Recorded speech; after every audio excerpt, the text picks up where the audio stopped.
नमस्कार, शाम के 7 बज रहे हैं और आपके साथ मैं हूं राजीव शर्मा। देश का सवाल लेकर हाजिर हूं आपके सामने।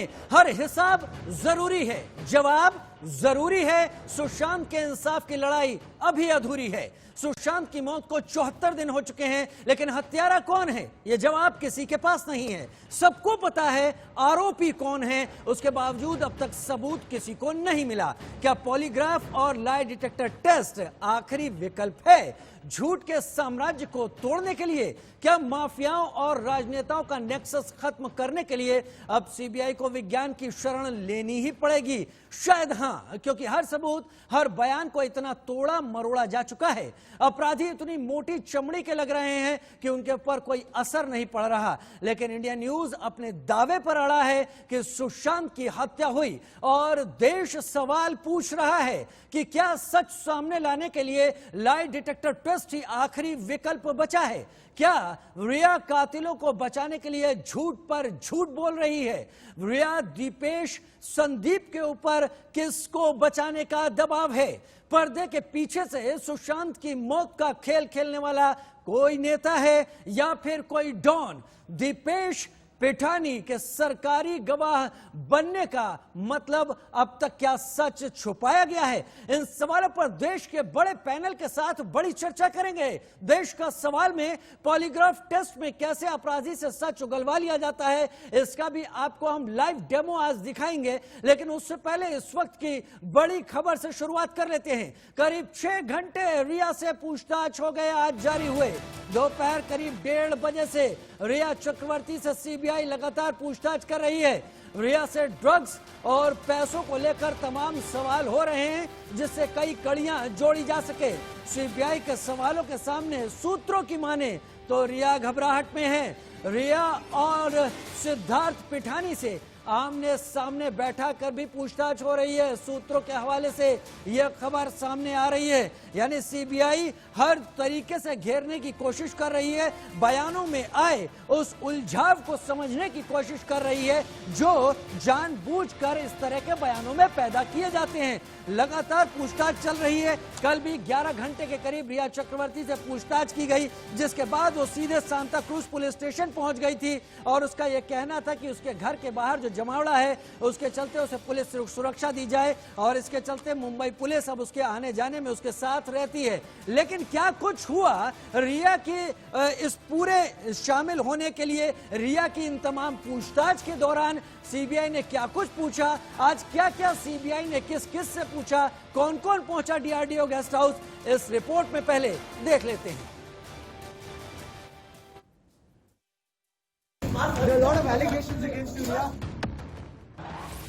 सुशांत के कातिलों का रंग उड़ना शुरू।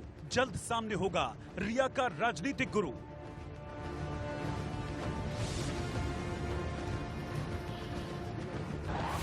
पुलिस, पॉलिटिक्स और फरेबी प्यार का कॉकटेल। 900 मिनट में तय हुआ कौन जाएगा जेल।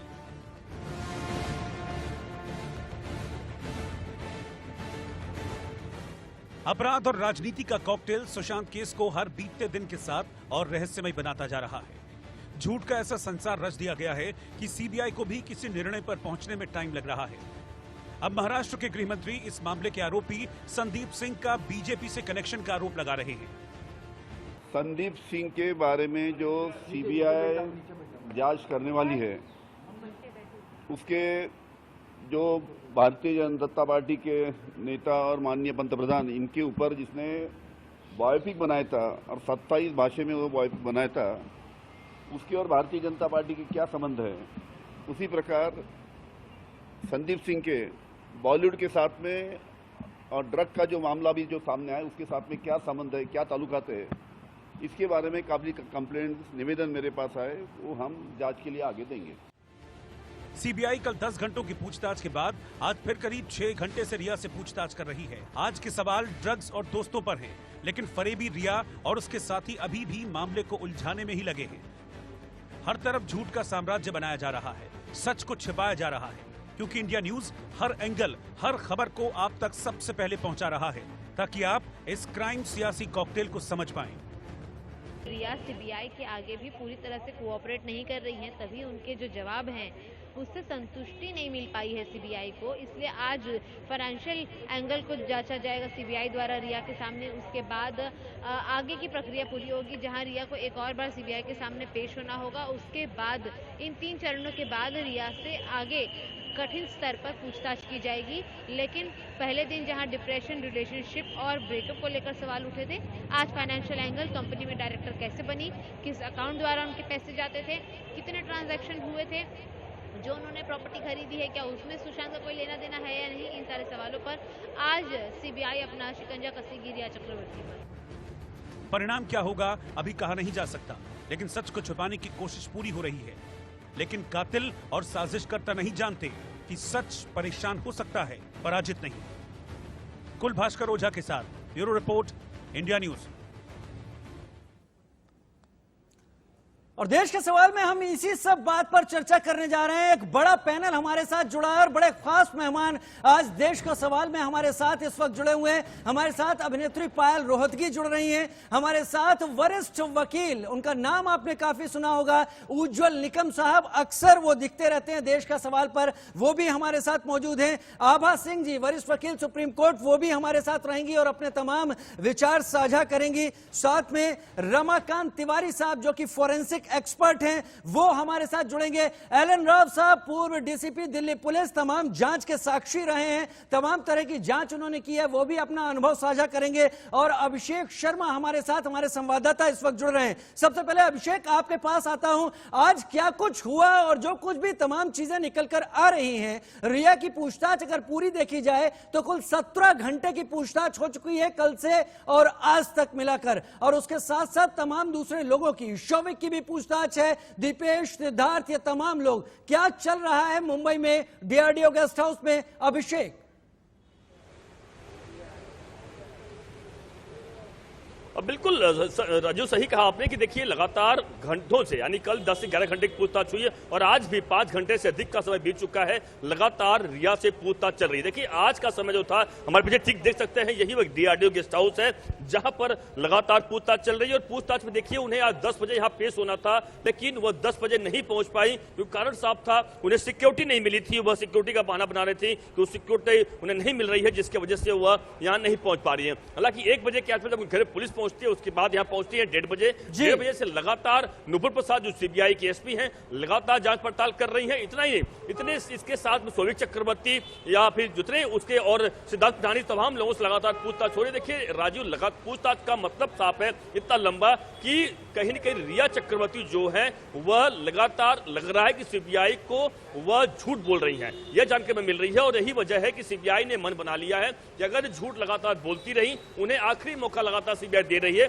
नहीं तो उनका पॉलीग्राफ टेस्ट कराया जाएगा। नहीं तो पॉलीग्राफ टेस्ट कराया जाएगा, और पॉलीग्राफ टेस्ट कराने का मतलब तमाम चीजें ऐसी होंगी जो बेलाग तरीके से सामने भी आएंगे। हमारे साथ हमारा पैनल इस वक्त जुड़ा हुआ है। अभिषेक, पायल रोहतगी हमारे साथ इस वक्त जुड़ी हुई है। पायल, इस मामले को आत्महत्या मान करके शुरू किया गया था, माना गया था यह आत्महत्या है, लेकिन इस सारे मामले में मनी लॉन्ड्रिंग का एंगल भी आ गया, इसमें ड्रग्स, नार्को सब्सटेंस का भी एंगल आ गया। करीब 16-17 घंटे की पूछताछ रिया चक्रवर्ती से हो चुकी है, आरोपी नंबर 1 जहां तक बात की जाए। अब आपको लगता नहीं कि अब कस्टोडियल इंटरोगेशन भी जरूरी हो रही है इस पूरे मामले में, पायल?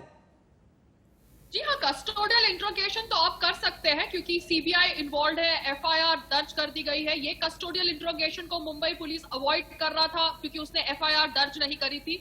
आई am just trying to understand कि अब क्यों इतना समय लग रहा है फॉर कस्टोडियल इंट्रोगेशन, क्योंकि female constables, female police ladies तो है रिया के साथ, तो कस्टोडियल इंट्रोगेशन हो सकता है क्योंकि यहाँ पर किसी की मौत के बारे में हम इन्वेस्टिगेशन कर रहे हैं, ना कि कोई वीडियो बनाने के लिए। कस्टोडियल इंट्रोगेशन पे पहले अरेस्ट करना होगा, अरेस्ट दिखानी होगी, क्योंकि सीबीआई ने अरेस्ट नहीं दिखाई है अभी तक पूछताछ ही कर रही है। पायल, कोई अक्यूज्ड है जिसने एक बंदे की शायद जान लेने के पीछे कंस्पायर किया हो सकता है, मगर उसको अभी तो अरेस्ट नहीं किया जाता है। And there are lot of things which are going on and on and on, but let's wait and watch, क्योंकि मुझे तो लगता है कि CBI will arrest her, but I am not the CBI. I can only speculate and obviously put my opinion about why she is not arrested till now, why उसका custodial interrogation नहीं हुआ अभी। पायल, रिया के व्हाट्सएप चैट तक सामने आ गए हैं और ड्रग्स की बात हो रही है और वो ऐसा ग्रुप है जिस ग्रुप में सिद्धार्थ पिठानी भी मौजूद है। वो तमाम व्हाट्सएप चैट के जो स्क्रीनशॉट्स इस वक्त वायरल हैं और उसमें सैमुअल मिरांडा भी हैं। तमाम वो लोग हैं जो कि इस फहरिस्त में हैं जिनसे सीबीआई को पूछताछ करनी है। तो क्या इस बिना पर एनसीबी अपना शिकंजा कसे या सीबीआई अपना शिकंजा कसे? आपको क्या लग रहा है? जो तमाम चीजें हर दिन निकल रही हैं, आज की तारीख में हर दिन कुछ नया सामने आ ही रहा है। तो हर दिन जब नया सामने आ रहा है उसके बावजूद कोई अरेस्ट नहीं की जा रही है, क्वाइट शॉकिंग। बट देखिए, हम एक डेमोक्रेटिक कंट्री में रहते हैं, वही डेमोक्रेटिक कंट्री के अंदर एक वीडियो फेसबुक पे बनाने के लिए लोगों को 30 घंटे के लिए जेल में डाल दिया जाता है। पुलिस राजस्थान से 12-12, 13-13 घंटे ड्राइव करके आती है बिकॉज कांग्रेस की सरकार को बुरा लगता है। मतलब दूसरी ओर एक आदमी की मौत हो जाती है जिसकी मौत से पूरा हिंदुस्तान अफेक्टेड है, मगर उसको अभी तक अरेस्ट नहीं किया जाता, ना ही उसके घर के अंदर काम करने वाले स्टाफ मेंबर्स को अरेस्ट किया जाता है। ठीक है, लेट्स वेट एंड वॉच। ये पॉलीग्राफ टेस्ट, डार्को टेस्ट, जो भी लीगल प्रोसीजर है, let the CBI do it because I can only just say that let the law take its own due course.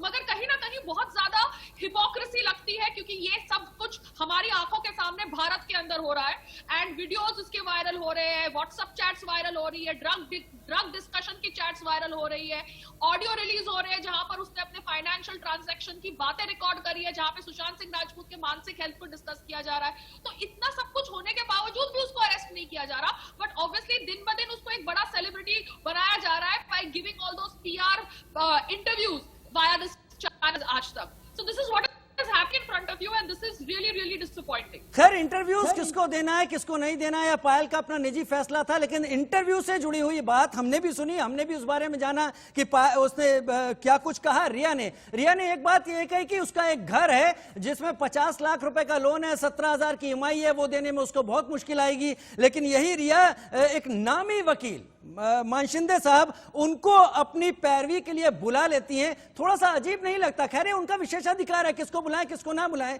लेकिन वो बहुत नामी वकील हैं।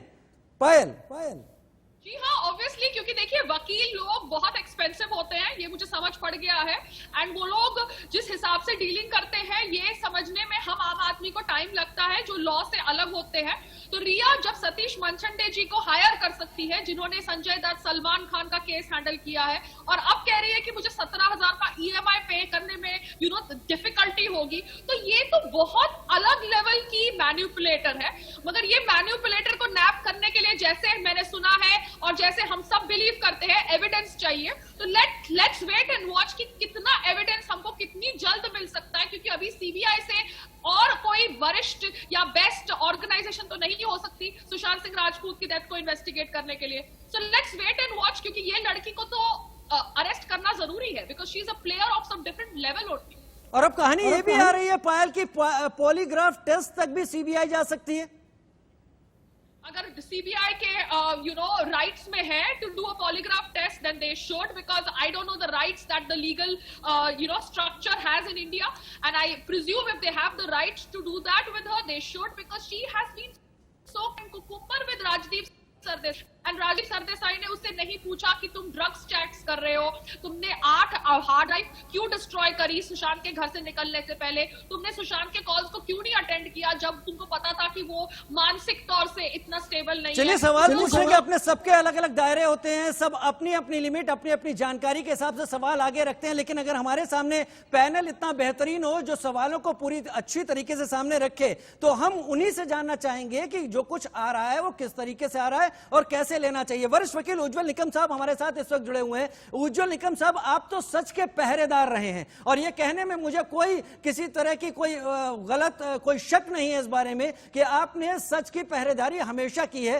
अब तक जो कुछ निकल के आ रहा है, रोज आप भी देख रहे हैं, रोज आप भी जान रहे हैं किस तरह से सीबीआई पूछताछ कर रही है, एनसीबी किस तरह से एक्टिव है, ईडी किस तरह से एक्टिव है। क्या आपको लगता है जो कुछ सामने आ रहा है वो झूठ ही है या फिर उसमें सच भी काफी है?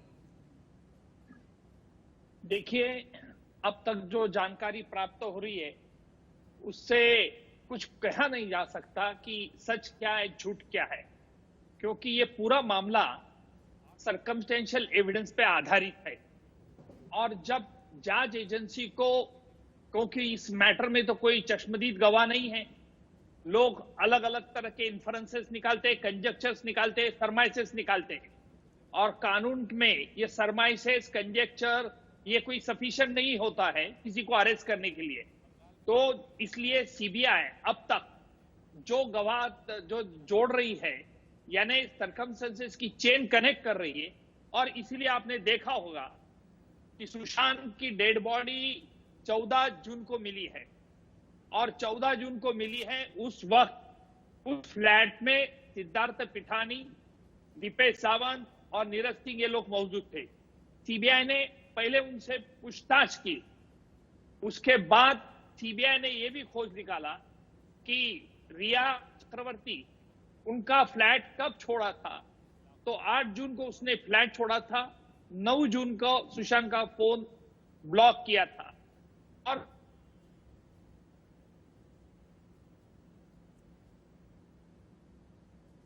कभी सुसाइड की बात कही थी, और सवाल जो है कि सुशांत के पैसों से क्या कुछ किया गया, क्या नहीं किया गया।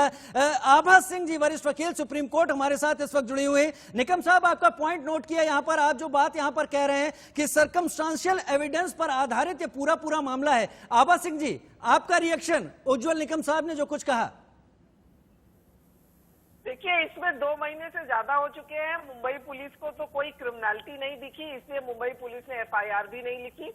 ईडी ने बहुत दिन इन्वेस्टिगेट किया, लेकिन अभी तक जब इतने चैनल्स लगे हैं तो भी किसी चैनल पे मैंने ये नहीं देखा कि ईडी ने ये प्रूव किया हो कि 17 करोड़ में से 15 करोड़ 12 करोड़ रिया के अकाउंट में गए, और अगर गए तो आप वो पेपर्स दिखाइए। वो कुछ प्रूव नहीं हुआ है। आज 9 दिन हो गए, 12-12 घंटे सीबीआई बैठी हुई है। आज लखनऊ में दिन दहाड़े एक रेलवे के बड़े अधिकारी की पत्नी और बेटे का मर्डर कर दिया गया। मैं चाहूंगी सीबीआई के अफसर लखनऊ भी जाएं, वहां भी इन्वेस्टिगेट करें, क्योंकि यहाँ पे आप जो है 10 दिन में कुछ बता नहीं पा रहे हैं। सुप्रीम कोर्ट ने कभी आपको टाइम इतना दे दिया। मुझे लगता है कि ये केस एक सुसाइड का है, और इसमें चूंकि कुछ मिल नहीं रहा है, इसलिए अब ईडी को ले आए हैं, आप उसमें नारकोटिक्स को ले आए हैं, और एक मीडिया ट्रायल करके केस चलाया जा रहा है। क्योंकि अगर जो नॉर्मल कोर्स में क्रिमिनलिटी नहीं थी, इसीलिए मुंबई पुलिस ने FIR नहीं लिखी, और ये बिहार पुलिस जो है एक इसमें चौपट करके झूठ बना के FIR लिखी है। और आप जो कह रहे हैं, आपका कुछ चैनल पे चल रहा है असत्य में जैसे, मैं देख रही हूँ कि सत्य क्या है सामने आएगा, नहीं तो ये एजेंसी सत्य सबके सामने लाए, क्योंकि कोर्ट में एविडेंस देखी जाती है, सिर्फ आपके नैरेटिव से केस नहीं प्रूव किए जाते। उज्जवल निकम बहुत सही कह रहे हैं, आप एविडेंस तो लाइए, सर्कमस्टेंशियल एविडेंस लाइए। जब एक चाबी खोलने वाला ताला तोड़ के सामने दरवाजा खोलता है, उसकी एविडेंस आप नहीं मानेंगे। आप जो वहां पे उनके दोस्त हैं, उनकी एविडेंस नहीं मानेंगे। लेकिन सोशल मीडिया पे जो झूठे नैरेटिव्स डाले गए हैं, फेक न्यूज फैलाई गई है, उस पर आप अगर स्टोरी चलाएंगे तो मैं कहूंगी आप जितनी भी एजेंसीज लगा दीजिए, आप कुछ नहीं कर पाएंगे। पायल रोहतगी, आभा सिंह जी वरिष्ठ वकील हमारे साथ जुड़ी है, और उनका कहना है कि ये बात पूरी सर्कमस्टांशियल एविडेंस पर है, और दरअसल ये आत्महत्या का ही मामला है। इसे जानबूझकर मीडिया ट्रायल में लगा दिया गया, इसे जानबूझकर तमाम इस तरह से सोशल मीडिया पर आ रही पोस्ट से जोड़ दिया गया। कुछ है नहीं इसमें। पायल, देखिए, आभा जी मीडिया ट्रायल के खिलाफ है, तो आभा जी को आवाज उठानी चाहिए। जब मीडिया ट्रायल हुआ था मीटू के नाम पर, क्योंकि मीटू के नाम पर बहुत सारे पुरुषों को घेरा गया था, और उनका मीटू ट्रायल कंटिन्यूसली चलाया गया था विदाउट हैविंग सब्सटैंशियल प्रूफ। तो मीडिया ट्रायल तभी भी हुआ था जब जायरा वसीम ने एक आदमी के ऊपर मोलेस्टेशन का इल्जाम लगाया था, और मोलेस्टेशन हुआ था वो आदमी के टो नेल से in a business class flight seat. Media trial हुआ था जब कोई सरबजीत ने रास्ते के ऊपर किसी लड़की को मोलेस्ट नहीं किया था, मगर वो लड़की ने बोला कि वो सरबजीत या सबजीत कोई लड़का था दिल्ली का, उसने उसके साथ बदतमीजी की थी रास्ते के ऊपर। तो मीडिया ट्रायल तो भारत के अंदर बहुत सालों से होता हुआ आ रहा है। खाली अभी ये प्रॉब्लम है कि यहाँ पर सुशांत सिंह राजपूत की मौत हो गई और रिया इज द अक्यूज्ड, तो मीडिया ट्रायल से बहुत सारी लेडीज को प्रॉब्लम है। मगर अगर रिया की मौत हो गई होती तो सुशांत सिंह राजपूत के ऊपर मीडिया ट्रायल वैसे ही चलता जैसे मीटू के टाइम पे चला था। एग्जैक्टली। आभा सिंह जी पॉइंट वैलिड है कि अगर ये वाइसा वर्सा केस होता तो क्या इतना इंतजार किया जाता। मैं आपसे आपकी कानूनी सलाह भी यहाँ पर चाहूंगा कि क्या ये बात मेरा कहना गलत है कि नहीं है। जिया खान के केस में भी महाराष्ट्र पुलिस के बाद ये मैटर सीबीआई को दिया गया। जिया खान के सुसाइड केस में सीबीआई को केस दिया गया और आज 7 साल हो गए, लेकिन सीबीआई ने कोई उसमें। आभा सिंह जी, पायल आप हमारे साथ जुड़े रहे, लेकिन एक खबर जो इस वक्त है और बताना ज्यादा बेहतर समझूंगा, बताना जरूरी है, क्योंकि दीपेश सावंत और सिद्धार्थ पिठानी का जो खबर मिल रही है करीब करीब तय है कि वो अप्रूवर बनने के लिए तैयार हैं, अप्रूवर बनने जा रहे हैं। यानी अब ये जरूर एहसास यहां पर होता है कि बहुत कुछ ऐसा है जो वो भी शायद समझ रहे होंगे कि अब उनको स्पष्ट तरीके से सामने रख देना चाहिए। अगर वो लोग अप्रूवर बन जाते हैं और अगर वो सरकारी गवाह बनते हैं तो ये केस जरूर एक अलग मोड़ लेगा, जो अब तक नहीं लग रहा था। अब तक लग रहा था कि हर एंगल से केवल पूछताछ होती ही चली जा रही है। संदीप दीपेश का सरकारी गवाह बनना करीब करीब तय। अभिषेक शर्मा, ज्यादा जानकारी दीजिए।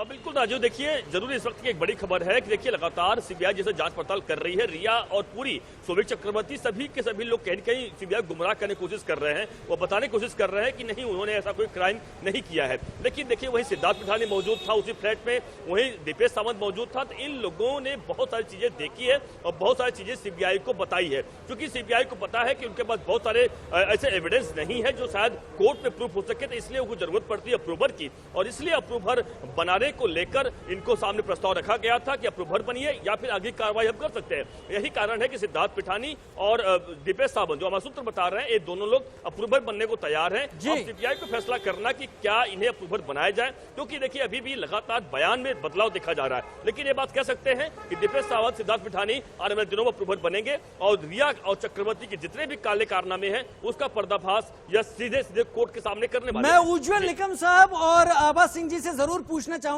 कि अप्रूवर बनने का जो अब एक खबर आ रही है कि करीब करीब तय मान लिया गया है दोनों सरकारी गवाह बनेंगे, उसका मतलब क्या है? लेकिन उससे पहले पायल आपसे एक शॉर्ट कमेंट लेना चाहूंगा। अब आपको लगता है कि अगर ये सरकारी गवाह बन जाते हैं तो जो झूठ अब तक फैल रहा था या जो भी अफवाहें फैल रही थी सब कुछ लेके, उनका पर्दाफाश होता हुआ दिखेगा?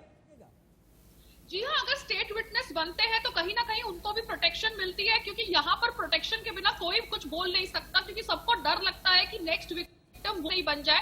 यहाँ पर हम सबको पता है कि बॉलीवुड के अंदर ड्रग्स होता है, मगर हम क्या नाम ले सकते हैं without having proper protection? Kangana तक भी प्रोटेक्शन की मांग करती है, मगर प्रोटेक्शन उसके लिए अभी तक अरेंज नहीं करी गई। मगर रिया चक्रवर्ती के लिए मुंबई पुलिस ने इमीडिएटली अरेंज कर दी प्रोटेक्शन। ये मुंबई पुलिस ने फरवरी में सुशांत सिंह राजपूत के ब्रदर इन लॉ की कंप्लेंट जो व्हाट्सएप पे आई थी उसको सीरियसली नहीं लिया। So see, everybody is doing what they think they want to do.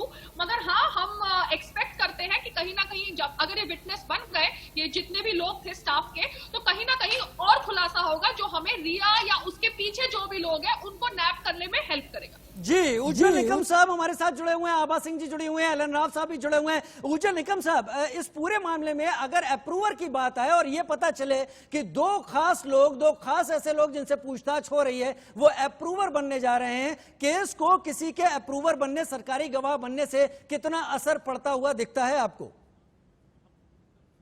देखिए, जिस मामले में चश्मदीद गवाह रहता नहीं है उस मामले में हमेशा इन्वेस्टिगेटिंग एजेंसी ये देखती है कि मामला कैसे सुलझाया जाए, क्राइम किसने किया है।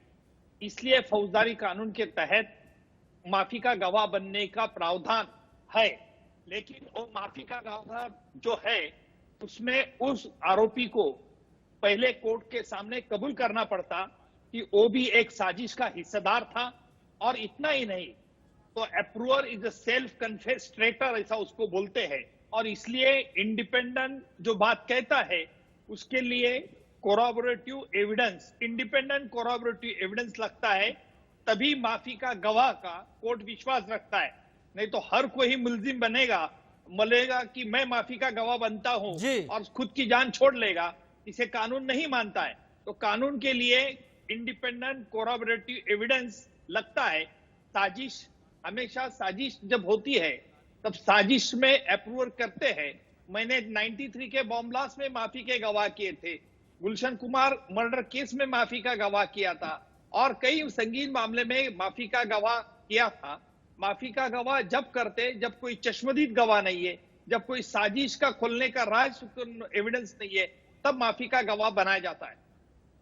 जी, अब आभा सिंह जी भी हमारे साथ जुड़े हुए हैं। आभा सिंह जी, उज्जवल निकम साहब कह रहे हैं इंडिपेंडेंट कोरोबोरेटिव एविडेंसेस चाहिए, कोई यूं ही नहीं अप्रूवर बन सकता है।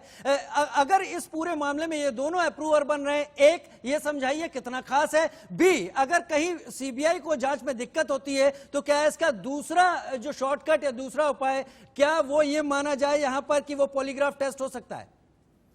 देखिए, पॉलीग्राफ टेस्ट तो अगर ये रिया चक्रवर्ती अग्री नहीं करेंगी तो सीबीआई जबरदस्ती नहीं करा सकती। सुप्रीम कोर्ट के बड़ी गाइडलाइंस हैं कि इसमें जब तक परमिशन नहीं देता जिसका पॉलीग्राफ टेस्ट होना है तब तक उसकी कोई वैलिडिटी नहीं होगी, कोर्ट में उसके स्टेटमेंट्स की मान्यता नहीं होगी। तो पॉलीग्राफ टेस्ट अगर वो अग्री करेंगी तभी किया जा सकता है। जो अभी बात हो रही थी माफी के गवाह की, शीना बोरा केस में भी वो ड्राइवर जिसने मर्डर में जो इन्वॉल्व था वो माफी का गवाह बन गया था, वो गवर्नमेंट अप्रूवर बन गया था, और उस तरह से एक केस को तोड़ने के लिए एक ये प्रोविजन। और देश के सवाल में सुलगते हुए मुद्दों और सुलगते हुए तमाम बयानों से हम अपनी खबर, अपनी बहस को जोड़ रहे हैं, जो कि रिया चक्रवर्ती यानी सुशांत सिंह राजपूत मर्डर केस या मौत, आत्महत्या, हत्या में जैसे उलझा दिया गया उससे जुड़ी हुई है। बड़ी खबर से शुरुआत कर लेते हैं हेडलाइंस के बाद। रिया चक्रवर्ती का पॉलीग्राफ टेस्ट करा सकती है सीबीआई। 2-3 दौर की पूछताछ के बाद पॉलीग्राफ टेस्ट कराने की तैयारी में सीबीआई। 2 दौर की पूछताछ करीब करीब आज हो जाएगी। सीबीआई को इसके लिए कोर्ट से परमिशन भी लेनी होगी, रिया से भी अनुमति लेनी होगी, क्योंकि पॉलीग्राफ टेस्ट तभी हो सकता है जिसका किया जा रहा हो उसकी अनुमति हो। सीबीआई रिया समेत शौविक, सैमुअल मिरांडा, सिद्धार्थ पिठानी, दीपेश सावंत का भी पॉलीग्राफी टेस्ट करने की तैयारी में है। लेकिन पॉलीग्राफी टेस्ट कराने की क्या प्रक्रिया होती है, किस तरीके से पॉलीग्राफी टेस्ट होता है, क्या हासिल किया जा सकता है? आर.के. तिवारी साहब फोरेंसिक एक्सपर्ट लगातार हमारे साथ जुड़े हुए हैं। आर.के. तिवारी साहब, अपनी तमाम जानकारी को हमारे दर्शकों के साथ आप साझा कीजिए कि पॉलीग्राफी टेस्ट होता क्या है, और अगर होता है तो किस किस तरीके से होता है। R K. Tiwari ji, polygraphic test में सबसे पहले सीबीआई अपनी पूरी केस स्टडी लेकर के एक्सपर्ट के पास आती है, एक्सपर्ट उसको स्टडी करता है, देन वो अपना क्वेश्चनर, स्ट्रक्चर क्वेश्चनर बना लेता है, और उसके बाद एक पॉलीग्राफ इंस्ट्रूमेंट है, वो ये सारे सेंसर्स, नेक्स्ट पॉलीग्राफ के सारे सेंसर्स हैं, और ये इंस्ट्रूमेंट है जो पॉलीग्राफ एक रूम होता है जो ऑलरेडी एक साउंड प्रूफ रूम होता है। नेक्स्ट, ये पॉलीग्राफ रूम है जिसमें एक सस्पेक्ट अगर रिया आती है तो रिया जो है कुर्सी पे बैठेगी, उस पर सारे सेंसर, उसके 2 जो सेंसर वो चेस्ट एंड एब्डोमेन पे होंगे, एक बीपी ब्लड प्रेशर कप जो दाहिने हाथ के ब्लड प्रेशर कप लगा हुआ, और लेफ्ट हैंड में फिंगरप्रिंट्स के 2 सेंसर लगे हैं, उसके सीटिंग के नीचे भी सेंसर लगे होते हैं। और ये जो कंप्यूटर है यहाँ पे एक्सपर्ट बैठा है, और ये पोजिशनिंग ऑफ सीटिंग होती है, एक्सपर्ट के फेस करके नहीं बैठना होता है, एक्सपर्ट के दूसरे साइड में वो जो एक्सपर्ट होता है। उसके बाद उसकी एक नॉर्मल फिजियोलॉजिकल ग्राफ रिकॉर्ड करते हैं जिसको हम पॉलीग्राम कहते हैं।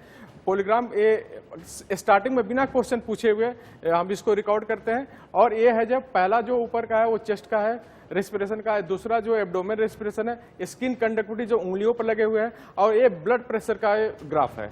अब इसको रिकॉर्ड करने के बाद हम क्वेश्चन वाले ग्राफ पे जाते हैं। नेक्स्ट, एक क्वेश्चन का ग्राफ है, आप देखो कि जी 1 2 3 क्वेश्चन ऐसे चलते हैं। हमने 12 क्वेश्चनर का सेट बनाया, तो अब यहाँ पे फर्स्ट से पहले हमने उससे कुछ नहीं पूछा, दूसरे 1 to 10 के बारे में उसका हमने नाम पूछा जो 100% ट्रूथफुल क्वेश्चन है, सेकंड में उससे निगेटिव कोई क्वेश्चन पूछा, उस पर नो आया, और थर्ड जो क्वेश्चन है वो क्राइम से रिलेटेड क्वेश्चन होता है जिसमें हम 3 तरह के क्वेश्चन डालते हैं, एक तो 100% ट्रूथफुल जिसको इरिलेवेंट बोलते हैं, एक क्राइम रिलेटेड जिसको रिलेवेंट बोलते हैं, एंड प्रोबेबल लाइव क्वेश्चन होते हैं। इसमें जो है ना फ्लक्चुएशन देकर हम उसकी स्कोरिंग करते हैं। अब बीच में क्या होता है, ग्राफ रन करते हो, कभी कभी एक्सपर्ट सस्पेक्ट क्या करता है कि कभी लंबी सांस लेता है, कभी सांस रोक देता है, उसके लिए एनोटेशंस होते हैं जो हम उसको ये करते हैं, और आखिरी में हम जा करके एक और ग्राफ लेते हैं जो उस समय उसकी फिजियोलॉजी क्या होती है। This graph showing deception criteria respirations, जिसको न्यूमोग्राफ बोलते हैं। अगर आदमी इस तरह से ग्राफ हमको आ रहे हैं उसमें, तो झूठ बोल रहा है उस क्वेश्चन पर, पार्टिकुलर क्वेश्चन पे। और नेक्स्ट क्वेश्चन जो बीपी का है, उस पर भी क्राइटेरिया, ब्लड प्रेशर कप अगर इस तरह से कहीं हमारे रिकॉर्डिंग्स में आते हैं तो उसको हम डिसेप्शन क्राइटेरिया में। इस तरह से जब एक क्वेश्चन पे जो 2 या 3 ग्राफ हमारे सपोर्ट करते हैं, सपोर्ट करते हैं। अब जैसे यहाँ पे बेस लाइन यहाँ से चल रही है ब्लड प्रेशर की, अब वो जब उससे क्वेश्चन पूछे तो बेस लाइन उठनी शुरू हो जाती है, उठ करके यहाँ पे उसका एम्पलीट्यूड बढ़ जाता है, ब्लड वॉल्यूम बढ़ गया है और यहाँ पे आकर के कम, यहाँ पे ज्यादा स्टार्टिंग से ही हो गया, यहाँ पे भी वही उठा, यहाँ पे रेरिफाई हो गया, कम हो गया, क्योंकि उसको जब क्वेश्चन से हम वो ये होता है, उसको इनकाउंटर होता है, अगर झूठ बोल रहा है तो उसकी फिजियोलॉजी बढ़ जाती है। आर.के. तिवारी जी, बहुत बेहतर तरीके से आपने यहां पर बताया कि क्या क्या किस किस तरीके से होता है। हमारे साथ हमारा पैनल भी इस वक्त जुड़ा हुआ है। उज्जवल निकम साहब भी हमारे साथ जुड़े थे, लेकिन आभा सिंह जी इस वक्त हमारे साथ हैं। उज्जवल निकम साहब हमारे साथ जुड़े हुए हैं और एलन राव साहब हमारे साथ जुड़े हुए हैं। उज्जवल निकम साहब, पॉलीग्राफी टेस्ट की तमाम बातें होती रही हैं और यह माना जाता रहा है कि किसी भी ऐसे केस को जो काफी ज्यादा बिगड़ गया हो उसको सुलझाने के लिए पॉलीग्राफ टेस्ट एक मदद करता है। पॉलीग्राफ टेस्ट में अगर कोई शातिर अपराधी आ जाए तो क्या पॉलीग्राफ टेस्ट डिजायर्ड रिजल्ट देता है और क्या पॉलीग्राफ टेस्ट आगे चलकर कोर्ट में एडमिसिबल माना जाएगा? क्या इस बेस पर अपनी बात रखी जा सकती है प्रोसिक्यूशन के द्वारा? राजीव जी, आपका सवाल एकदम सही है। पॉलीग्राफ टेस्ट करने का डिसीजन जांच एजेंसी तभी लेती है जब जांच एजेंसी को लगता है कि जो सामने वाला आरोपी है वो कुछ बातें छुपा रहा है, कुछ बातें सच कह रहा है। नंबर 2, जो अलग अलग गवाहदार विटनेसेस रहते हैं उनमें से कन्फ्रंटेशन करने के लिए कौन सच बोल रहा है, कौन झूठ बोल रहा है, इसके लिए लाई डिटेक्टर टेस्ट जिसे बोलते हैं। और लाई डिटेक्टर टेस्ट में राउत साहब ने बराबर कहा, पहले कुछ ऐसे नॉर्मल सवाल किए जाते जिसमें तुम्हारा नाम क्या, कहाँ रहने वाले, शादी कब हुई, कौन सा दोस्त है, नजदीक कौन है, और इन सवालों से उसका ब्लड प्रेशर, पल्स रेट और रेस्पिरेटरी ट्रैक इससे रिकॉर्ड होता है। और जब ये होने के बावजूद अगर कोई सवाल पे उसे खिंचखिंचाया तो ऑटोमेटिक वो रिकॉर्ड होते हैं। इसे हम कहते हैं लाई डिटेक्टर टेस्ट। अभी आज ये 7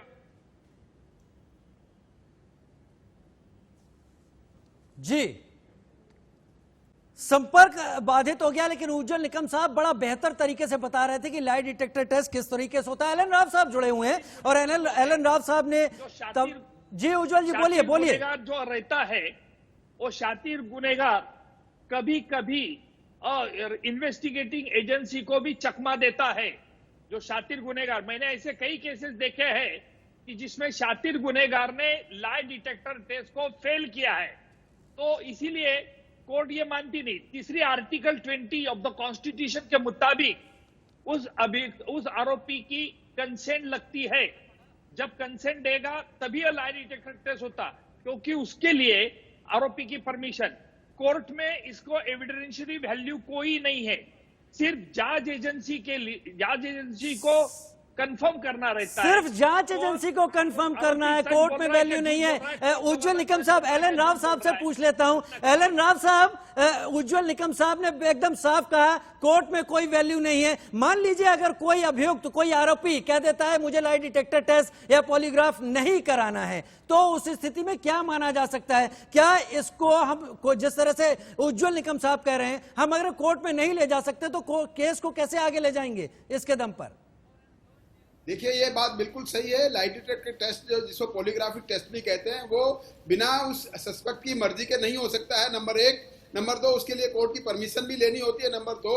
और ये बात भी सही है कि कई बार जो सातिर जो क्रिमिनल होते हैं वो लाई डिटेक्टर टेस्ट को फेल कर देते हैं, यानी कि उन्होंने क्राइम तो किया होता है लेकिन लाई डिटेक्टर टेस्ट में वो उसका आता नहीं है कि वो झूठ बोल रहा है। इतने प्रकार के सातिर होते हैं। एक केस मुझे याद है, दिल्ली में क्राइम ब्रांच ने किया था, एक मर्डर केस में एक स्ट्रॉन्ग सस्पेक्ट था, उसने लाई डिटेक्टर टेस्ट को फेल किया था, लेकिन बाकी एविडेंस उसके खिलाफ थी, उसको अरेस्ट किया और उस केस में वो केस में सजा हुआ।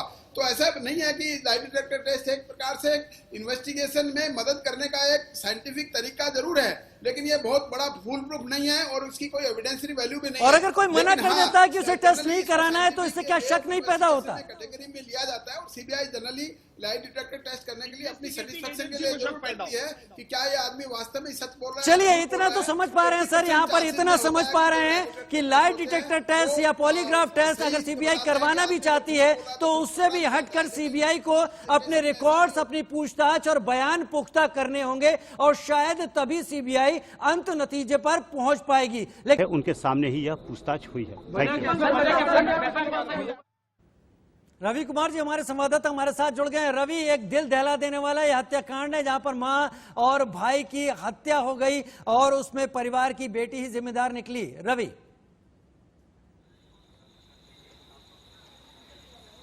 देखिए, हाई सिक्योरिटी जोन में जो हत्याकांड हुआ, डबल मर्डर, और साफ तौर पे कहीं ना कहीं पुलिस के लिए बहुत बड़ी चुनौती था। लेकिन यही 4 घंटे की मेहनत के बाद पुलिस ने इस पूरे डबल मर्डर का मामले का खुलासा किया है। बेटी ही कातिल निकल कर आई है। ये भी बताया जा रहा है कि बेटी नाबालिग है और नेशनल लेवल की शूटर बताई जा रही है। .22 की राइफल को भी कब्जे में ले लिया गया है और बेटी से पूछताछ में जो खुलासा हुआ है और ये भी पता चला है कि बेटी डिप्रेशन में थी और जिसके चलते ही उसने माँ और अपने भाई की हत्या कर दी है। दोनों के शव को पोस्टमार्टम में भेजने के बाद जब पुलिस ने पूरी जांच पड़ताल की तब सारी चीजें सामने आई और परत दर परत खुलती चली गई, क्योंकि जो शुरुआती दौर में नजर आ रहा था किसी की भी व्यक्ति के अंदर आने की या बाहर जाने की जानकारी नहीं निकल कर आई थी और लूट की भी कोई जैसे सिम्टम्स जो भी चीजें होती वो नजर नहीं आ रही थी। और अगर बात करें तो लगातार सभी पहलुओं को लेकर पुलिस जो है वो जांच पड़ताल कर रही थी। सारे फॉरेंसिक के लोग यहाँ आए थे, उसके अलावा डॉग स्क्वाड के लोग आए थे, तमाम सारे पुलिस अधिकारी वो यहाँ पर आए थे, क्योंकि सबसे बड़ी बात यह है कि मुख्यमंत्री आवास से महज 1 किलोमीटर के दायरे में ये घटना स्थल था। और उसके चलते रवि तमाम सवाल भी उठे थे और उसके चलते सवाल इस हद तक उठे कि हमारे देश का सवाल में भी वरिष्ठ वकील आभा सिंह जी ने भी इस मुद्दे को लेकर बात रखी थी। एलन राव साहब हमारे साथ इस वक्त जुड़े हुए हैं लगातार और वो दिल्ली पुलिस के पूर्व अधिकारी रहे। एलन राव साहब, ये भी एक ऐसा घटना लखनऊ से निकलकर सामने आई है जहां पर एक जुवेनाइल लड़की ने इस घटना को अंजाम दिया है। इस मामले में पुलिस की तेजी काबिले तारीफ है कि उसने तमाम तथ्यों को देखते हुए 4 घंटे में असली जीरो इन कर लिया। ये बहुत काबिले तारीफ बात है जो पुलिस की इतनी जल्दी किसी केस को क्रैक करना। लेकिन ये डिपेंड करता है कि क्या एविडेंस और क्या सबूत एकदम उनको पुलिस को मिल गए होंगे और उस अभियुक्त के खिलाफ जो सबूत मिले तुरंत उन्होंने हाँ कर लिया। और ऐसे केसेस को बड़ा सिंपल केस समझते हैं कि एकदम वेपन ऑफेंस भी वही है, क्रिमिनल क्राइम करने वाला आदमी भी वही है। तो इसमें डिपेंड करता है कि कौन से एविडेंस, कितनी क्लिंचिंग एविडेंस किसी पुलिस के पास मिल गई हो तो वो तुरंत उसमें सक्सेस मिल जाती है, जैसे इस केस में मिल गई। यानी एक तारीफ है यहाँ पर लखनऊ पुलिस की कि उसने जिस तरह से रिया मामले की जांच में एविडेंसेस को यूं ही जाने दिया गया, उसने एविडेंसेस भी संभाल लिए, उसने जीरो इन भी कर लिया और उसने मामले को खोल भी दिया। संक्षेप में 10 सेकंड में सर, ट्रायल में जल्दी भेज सकते हैं इसके।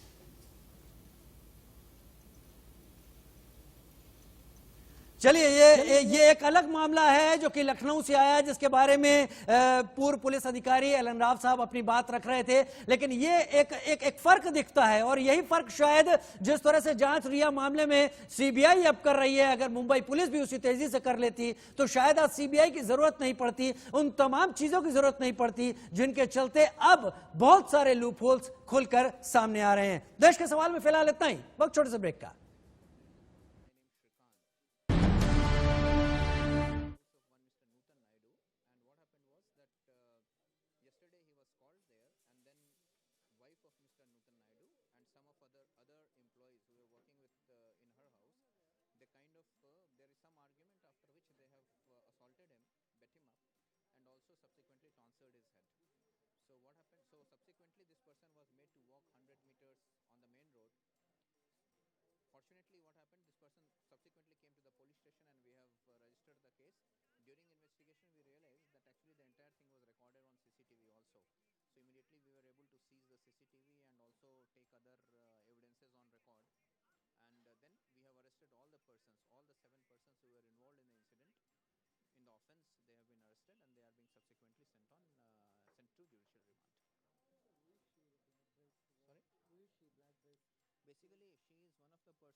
Accused version is, see, as far as this case case is concerned, as far as strictly this case is concerned, you have seen in TV that whatever may be the reason for their anger, or whatever may be the reason for their whatever may be the grievance, but the way they have acted, there is no justification and no version. Actually, there is no justification for that. So some version is there that some cell phone was stolen or something of that kind, but that will verify also. But that doesn't mean that this kind of work is done.